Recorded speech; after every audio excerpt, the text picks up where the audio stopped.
Olá, boa noite. Sejam todos bem-vindos ao Bom Dia Entrevista. Hoje nós saímos do estúdio e viemos até a sede do escritório regional da Emater para falar sobre as estimativas da safra de inverno. Ao meu lado já está o engenheiro agrônomo e assistente técnico regional aqui da Emater, o Luiz Ângelo Poleto, que vai nos dar um panorama melhor da nossa realidade aqui do Alto Uruguai.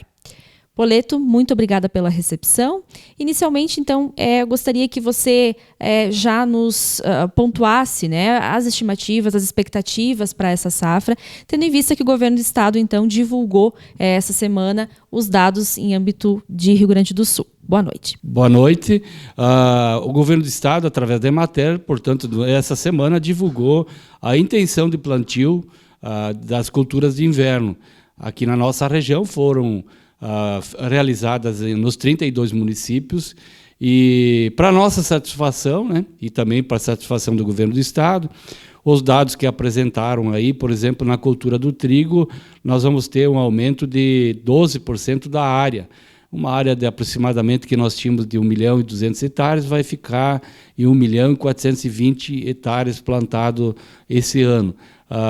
Na nossa região, nós temos feito um trabalho de incentivar a cultura de trigo para aumentar a área, mas aliado a aumentar a área também, aumentar a renda, né? A renda dessa atividade.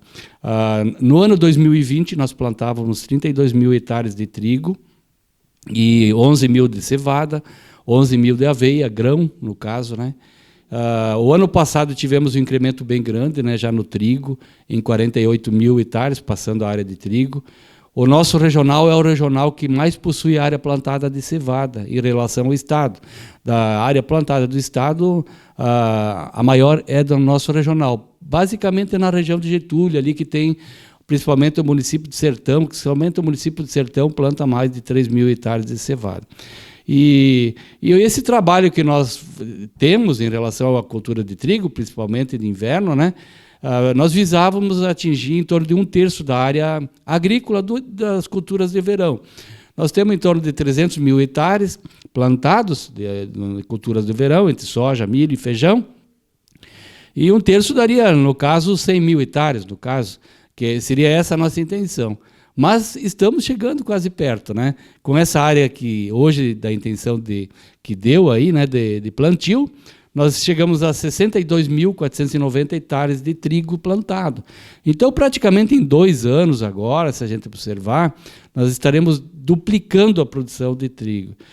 Se olharmos em relação ao ano passado, somente de 48 para 62, aproximadamente 15.000 hectares, que nós vamos aumentar, com uma produtividade média que nós estamos tentando chegar de 55, 60 sacos, seria 90.000 sacos a R$100, 110 o saco, dá mais 100 milhões que nós estamos jogando aqui na economia regional. Isso é uma arrecadação assim, comparada a 3, 4 prefeituras aqui da região. O trigo hoje ele não é somente utilizado para panificação, ele pode ser utilizado para etanol, para exportação, para silagem, para alimentação do gado, no caso também, tem agora estudos.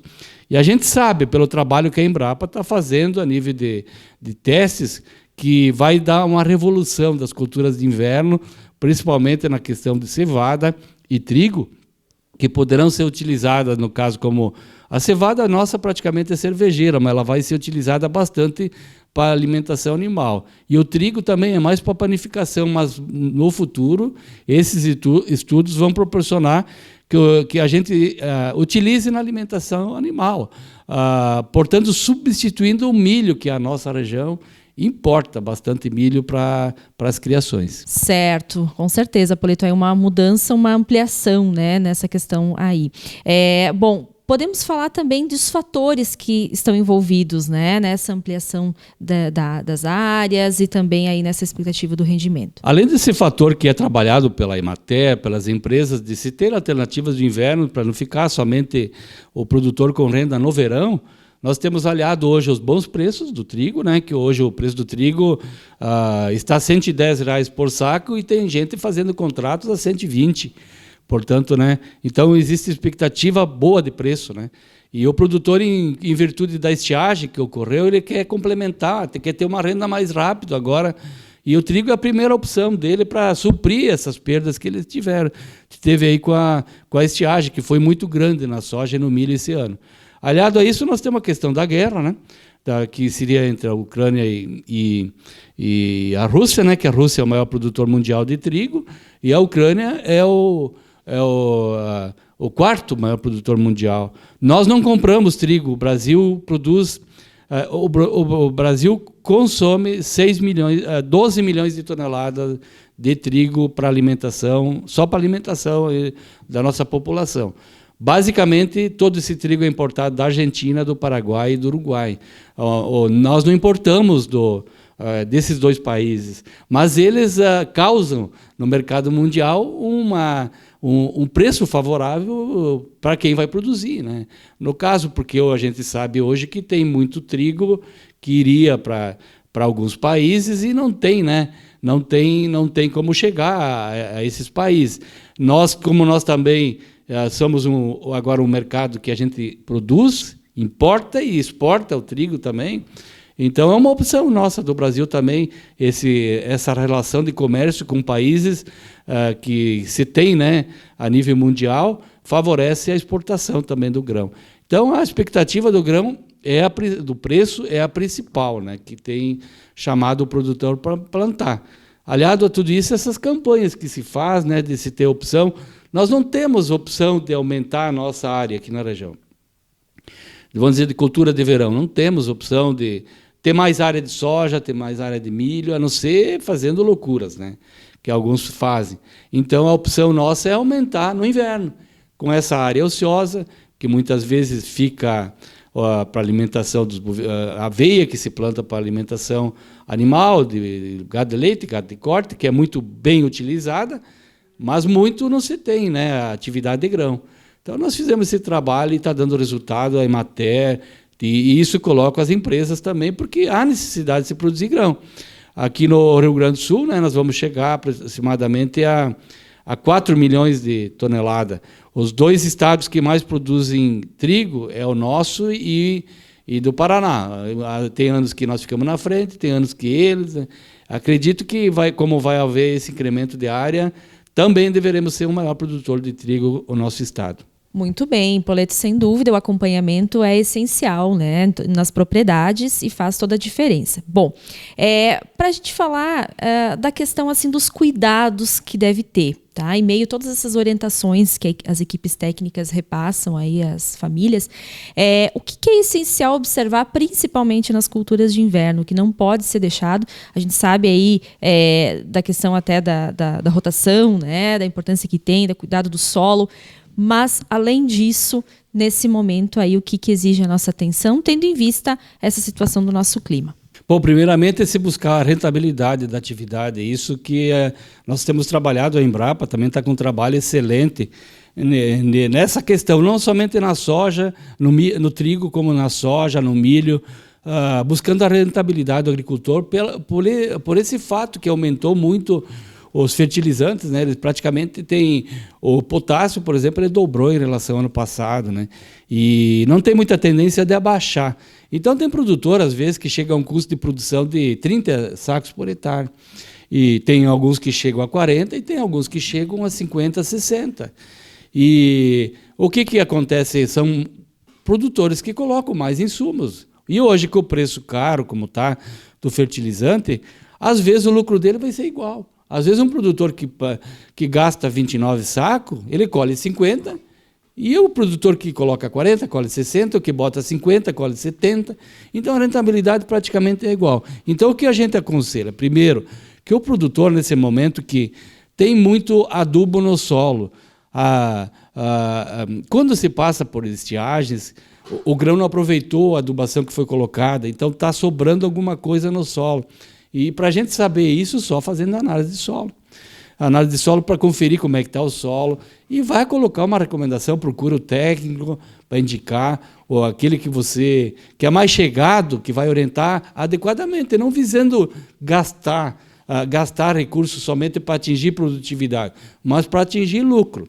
Também buscar uma semente adequada, plantar na hora certa, isso é muito recomendado, porque Qual é que são os maiores problemas do trigo? O trigo é uma cultura que não precisa muito de chuva, mas tem alguns momentos que ele precisa, se ocorrer, por exemplo, geada, no período reprodutivo, as perdas são grandes. Então, o momento de plantar, como para te chegar ao período reprodutivo da cultura do trigo, demora do plantio até esse momento 80 dias.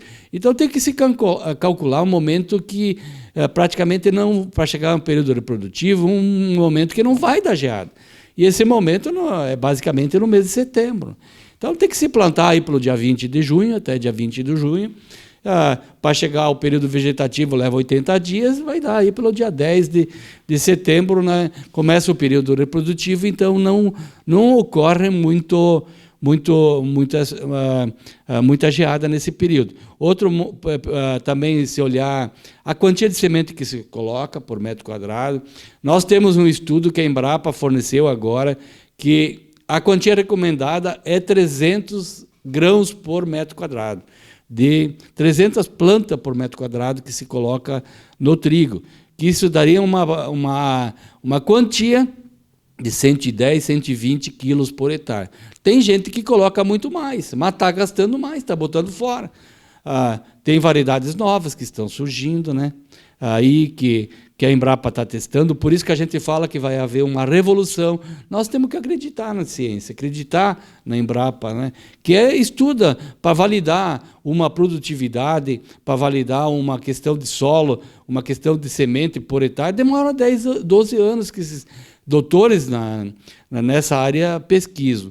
Também tem a questão de tratamento na soja, né? No trigo, que é principalmente doenças, né? Então, o tratamento começa normalmente ali no período vegetativo, e a cada 20 dias, 17, 20 dias, conforme visão, olhando, observando, você vai ver se há necessidade, conforme a condição de tempo, se há necessidade de 3, 4 tratamentos, 5, né, que alguns fazem, né? Então, fazer somente os que requerem realmente a planta, né? Quando é período de seca, você faz menos tratamento, dá menos doença, né? Então, você vai ter uma rentabilidade melhor no trigo. Para buscar, se tem um lucro aí de 20, 30 sacos por hectare, que seria já, com esses preços aí, muito bom, né? Em torno de 2.000, 3.000 por hectare, é o que se quer na cultura aqui na região.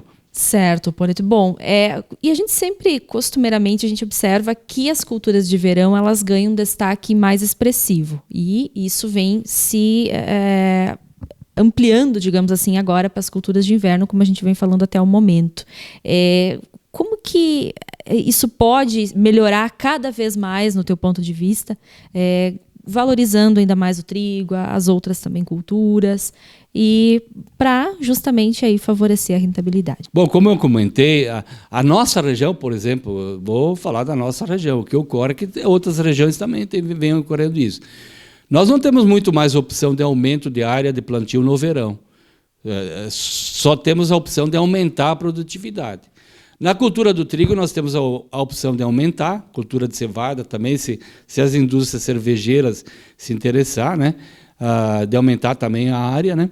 E aumentar a produtividade. O que a gente vê é cada vez mais um produtor que está se capacitando no grão, no caso no trigo, no soja, no milho, nas culturas que ele trabalha na propriedade. E com isso ele busca a rentabilidade da área, das culturas, e busca também aumento de produtividade. E isso é muito bom. Então, na cultura do trigo, a gente vê isso. Aliado a isso, a gente vê, né, que vai aumentar também a área de plantio por essa mudança, né, de se querer mais safras. Né? Tem agora o projeto Duas Safra, por exemplo, né, que está sendo muito incentivado, que a Emater também tem incentivado, né? Então, nisso, vai ser duas safras aliado a essa busca de suprir essa alimentação que requer, que o Estado aqui importa mais de 5 milhões de toneladas de milho. Então, nós não conseguimos aumentar por causa dessa tendência do pessoal plantar soja. Nós temos que buscar alimentação para suprir os animais de leite, de corte, no inverno.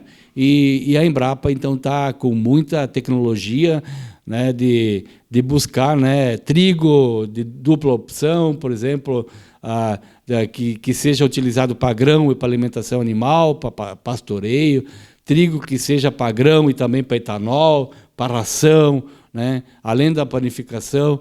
Isso vai mudar o contexto da economia regional um pouquinho, vai aumentar, né, os recursos do agricultor com essa opção, né, e vai se ter essa opção de também aliar um pouco mais, né, o consórcio de culturas com animais, pela obtenção da alimentação. Tem trigo que hoje já que está sendo testado, aí, nós temos experimento aí, que são utilizados para silagem, né? Então, é uma substituição do milho e dando excelentes resultados, né? Com proteína quase igual ao milho, né? Então, essa substituição com esse trabalho, a Embrapa está dando um pulo novamente, né? Isso é muito bom para nós, né? Que fizemos a extensão da Embrapa para nós e de nós para o agricultor. Nós tendo tecnologia para levar para o produtor, favorece muito o nosso trabalho. Bom, Poleto, e falando nessa questão de investimentos, tecnologias, que é essencial que chegue mesmo às famílias e que isso seja investido, mas para isso é necessário aí recursos financeiros também. Como que você vê nesse momento aí essa questão na nossa região, né? Tendo em vista aí que a gente está num momento mais favorável da pandemia, mas ainda tendo reflexos de alguns desafios, e também na questão do próprio clima aí que impacta geral, né, em todas as propriedades. Bom, como o momento é de plantio, tem alguns fenômenos que estão ocorrendo aí que entravam um pouquinho o aumento até de mais área de plantio aqui a nível regional. Que nós estamos vendo primeiro a questão da chuva, né, que está ocorrendo aí, bastante chuva nesse período, e agora tem a previsão até de chuva, de parar a chuva agora por uma semana, então o pessoal vai entrar nas lavouras. Mas o entrave pior de todos é pela questão de estiagem que ocorreu. O produtor está um pouco descapitalizado agora, no momento, alguns produtores, e estão esperando o recurso do crédito rural, né, do financiamento, do Pronaf, Pronamp, que é um recurso um pouquinho mais barato para o produtor. Então, tem muita gente que ainda não preparou a área esperando esse recurso para comprar os insumos, né? Insumos que ficaram mais caros também. Esse é um entrave. Se a gente tem favorável a questão do preço, né? Temos desfavorável essa questão aí, que a gente espera que comece a ser solucionada agora, porque também se tem o período, né, favorável para plantar, né, que, vamos dizer, cultura de trigo mais precoce, visando essa questão até de geada, seria ela pode ser plantada um pouquinho mais tarde, né? Agora, culturas de ciclo normal ou tardio de trigo tem que ser plantada até dia 20, né, de junho, né, porque vão ter um ciclo um pouco maior e daí você consegue sair, né, desse risco, né, da geada e fazendo os tratamentos adequados.